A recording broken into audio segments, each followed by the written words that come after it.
Welcome back to All This Math. This is Professor Parker. And for this lesson, we're going to factor a trinomial. Now, when we look at this particular trinomial, first off, what is a trinomial? Let me start with that. A trinomial is an expression that's got three terms in it. And terms are separated by plus signs and minus signs. So you see r squared plus 6r plus 9 is a trinomial because this is one term, this is another term, and this is another term. See the plus signs right here and right here? So that means this is a separate term, this is a separate term, and this is a separate term. So this is what we call a trinomial. Now, looking at this, I see a couple different ways that we could factor it. What does factoring mean? Factoring means when you take an expression and break it down into what we consider simpler parts. So if you look at this, this is called a quadratic. Why is it called a quadratic? Because the biggest exponent you see out of all the terms is a 2. That makes this a quadratic. So if I factor it, what I do is I break it down into separate expressions that have a smaller exponent. So for example, I would break it down into maybe binomials that are linear, meaning the biggest exponent will be a 1. So when you break it down into terms that have a smaller exponent, we go from the biggest exponent being a 2 to the biggest exponent being a 1. So you've broken it down into what we consider smaller parts. Now looking at this is a trinomial, quadratic, with a lead coefficient of 1. Now, what is a lead coefficient? The lead coefficient is the coefficient of the first term you see, or the term with the biggest exponent, in this case, the r squared. There's no number written in front of r squared. So whenever there's no number written in front of r squared, or no number written in front of a variable at all, a variable is a letter, by the way, that means that there's a positive 1 coefficient. What's a coefficient? The coefficient is a number that tells you how many of that variable you have. So here, this 6r, let's take 6r. That's a good way to understand this concept.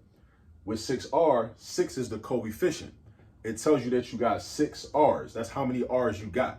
R is your variable, 6 is your coefficient. R is your variable, 6 is your coefficient. So you got 6 of them. Now, whenever there's no coefficient written, that just is understood that you got one of them. You got a positive 1. If there's a negative sign in front of a variable or a letter, right? In this case, r's are the variables, right? If there's a negative sign written in front, that means your coefficient is a negative 1. So make sure you understand the algebraic vocabulary. Make sure you know the vocabulary. If you ever sitting in class and your teacher's just, spitting out all these like different terms and everything, and they going over your head and you don't know what they are, do yourself a favor. Raise your hand and say, excuse me, can you tell me what that term means? That thing you just said. Tell me what a coefficient is. Tell me what a variable is. Tell me what a lead coefficient is. Tell me what it means to factor. I don't know what those terms mean, right? Can you tell me?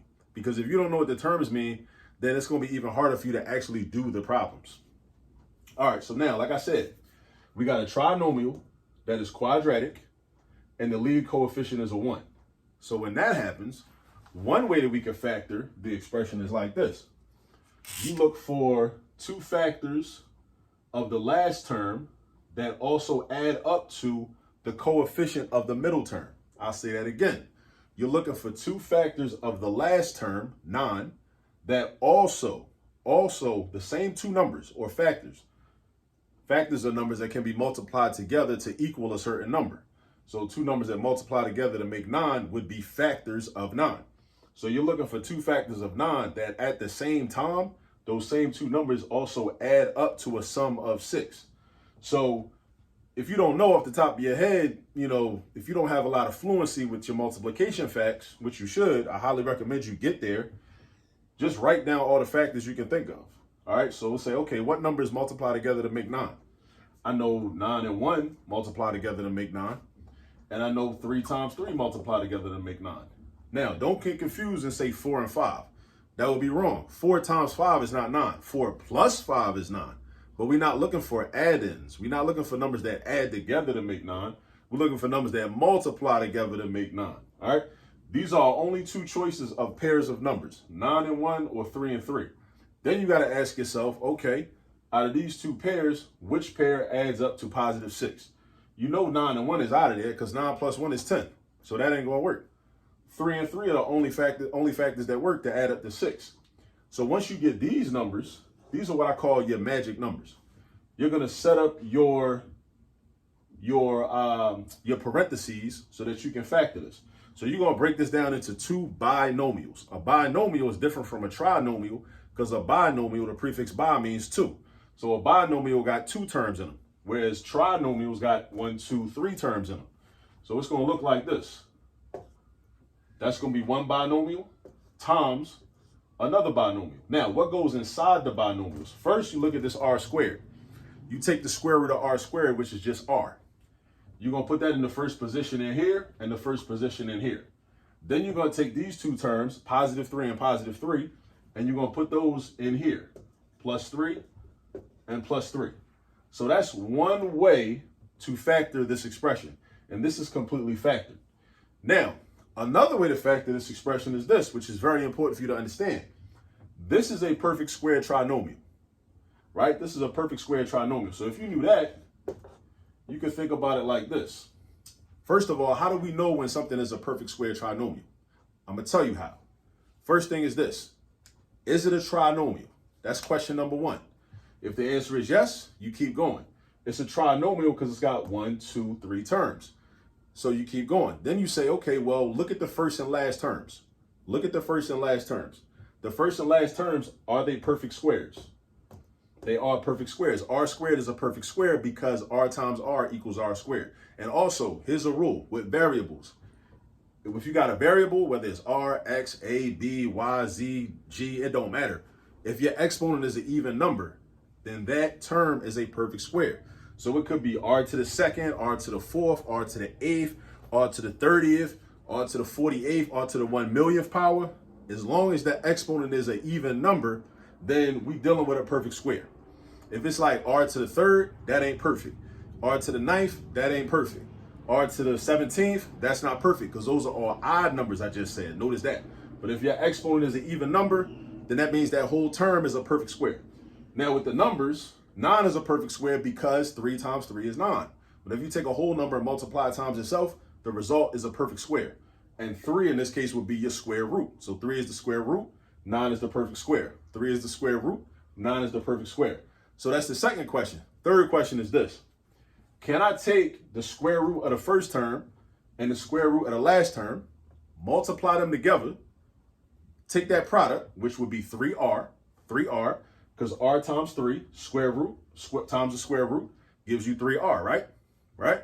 3r, and then can I double that? And when I double it, does that equal the middle term or the opposite of the middle term? It equals 6r, so it equals the middle term, right? So it equals 6r. Now, if this was a minus sign, it would still be cool. You would get 6r, but even if it was a minus sign, it wouldn't matter. It would still be cool. You know what I'm saying? So when that happens, this is how you write your answer. When you're dealing with a perfect square trinomial, all you do is this. One set of parentheses, put an exponent 2 outside. One set of parentheses for a binomial, put an exponent 2 outside. Take the square root of the first term, put it in the first position. Take the square root of the last term, 3, put it in the second position. The sign that goes in between is the same sign that the middle term had in the first place. The middle term had a plus sign. So you're going to put a plus sign. R plus 3 to the second power. R plus 3 to the second power. Now notice, this is the same thing as this. The only difference is this is longer than this. But look, what does this exponent 2 mean?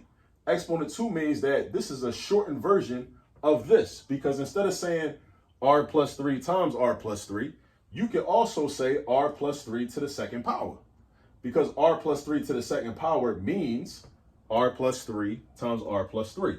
So these are equivalent answers. Also understand that. This is equivalent to this. This is equivalent to this. All right. So what I just ran through for y'all is how to factor a quadratic trinomial, right? If it happens to be a perfect trinomial square or a perfect square trinomial, you do it like this, like how we talked about with the 3 questions you got to ask. All right. If you need to run the video back to get to the 3 questions, right? That's fine. All right. Or you could have factored it because it has a lead coefficient of +1. You could have found the 2 factors of the last number that also add up to the middle number. All right. Now, sometimes that works, sometimes it won't, right? If it don't work, that means it might not be factorable. Okay. So, but if it wasn't factorable like this, the way we did in the first place, then it wouldn't be factorable like this either. but it's also good to just know different ways to get to the answer. All right, so you want to maximize the different ways that you know to get to the answer. Okay. Also, definitely shout out to the late Rosa Parks, civil rights activist, involved with the Montgomery bus boycott in 1955 that lasted 381 days. Also, later in life, involved with the Republic of New Africa down in Southeast United States, you know, with people like Robert F. Williams, Imari Obadeli, Chokwe Lumumba down in Mississippi, who later became the mayor of Jackson, Mississippi, and now his son, Antar Chokwe Lumumba is the current mayor of Jackson, Mississippi.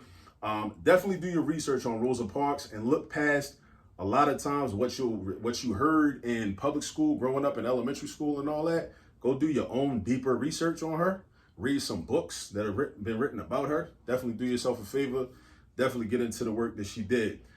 All right, her work as an NAACP field secretary, even prior to the Montgomery bus boycott. She wasn't just some like random lady that was like, nah, I'm not getting up, like, you know, from this seat. That's not, you know what I'm saying?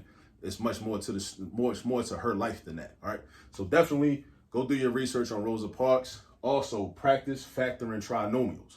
All right, practice factoring trinomials. Remember the two different methods.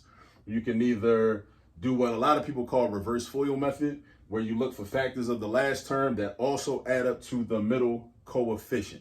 Make sure you know what a coefficient is. We talked about that earlier in the video. Also, understand what a perfect square trinomial is when you see it. All right, this is also a perfect square trinomial. So also practice factoring by those two different methods. All right, see y'all on the next video. Peace.